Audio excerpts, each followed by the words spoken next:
नमस्कार मंडळी, मी संतोष तुमचं स्वागत करतो भारत दर्शन यात्रा या आपल्या यूट्यूब चॅनलवर। आज मी आलो आहे संभाजीनगर जिल्ह्यातील वेरूळ येथे। वेरूळ येथील लक्षविनायक गणपती मंदिर आज मी तुम्हाला या व्हिडिओच्या माध्यमातून दाखवणार आहे।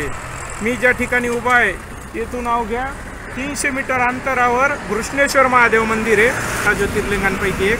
आणि हे जे प्रवेशद्वार दिसतंय या प्रवेशद्वारापासून अवघ्या 400 मीटर अंतरावर लक्षविनायक गणपती मंदिर आहे। तर चला तर आता आपण या मंदिराकडे जाऊयात। असेच धार्मिक, ऐतिहासिक आणि पर्यटनाविषयीचे व्हिडिओ पाहण्यासाठी या चॅनलला सबस्क्राइब करून बेलच्या चिन्हावर ऑल या ऑप्शनवर क्लिक करा, म्हणजे मी अपलोड केलेल्या व्हिडिओचे नोटिफिकेशन मेसेज तुम्हाला सगळ्यात आधी मिळेल आणि व्हिडिओ सगळ्यात आधी पाहता येईल। लक्षविनायक गणपती मंदिर हे उत्तराभिमुख असून या मंदिराचे वैशिष्ट्य म्हणजे सूर्योदयापासून सूर्यास्तापर्यंत मंदिराच्या गाभाऱ्यातील श्री गणेशाच्या मूर्तीवर प्रकाश असतो। माझ्या मागे जे मंदिर दिसतंय हे आहे लक्षविनायक गणपती मंदिर। तर चला तर आता आपण या मंदिरात दर्शन घेऊयात। या व्हिडिओला लाईक करा आणि जास्तीत जास्त व्हॉट्सअप ग्रुपवर इतरांनाही शेअर करा, म्हणजे आपल्यामुळे इतरांनाही या ठिकाणाची माहिती होईल आणि लक्षविनायक गणपतीचे दर्शन घडेल। आता मी लक्षविनायक गणपतीच्या सभामंडपात आलो आहे आणि या बाजूला गाभारा आहे।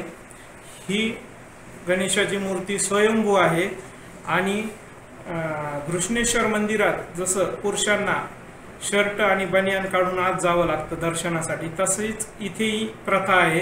गाभाऱ्यात जायचं असेल तर शर्ट आणि बनियान काढून दर्शनाला जाता येते। तर चला तर आता आपण दर्शन घेऊयात। मी कपडे काढतोय।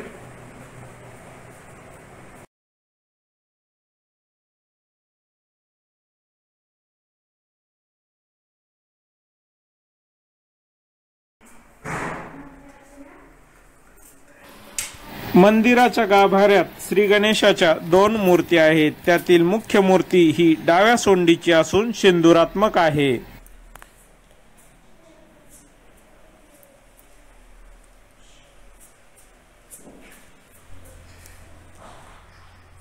वेरूळ येथील शिवालय, तीर्थकुंड आणि विश्वकर्मा मंदिराचा व्हिडिओ मी या अगोदरच आपल्या या चॅनलवर अपलोड केलेला आहे। ते व्हिडिओही आपण पाहू शकता।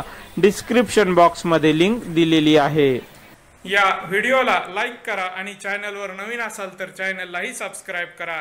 तुम्ही जर वेरूळ येथे घृष्णेश्वर मंदिरात, महादेवाच्या मंदिरात जर कधी आलात आणि तुमच्याकडे जर वेळ असेल तर लक्षविनायक या गणपती मंदिराला अवश्य भेट द्या।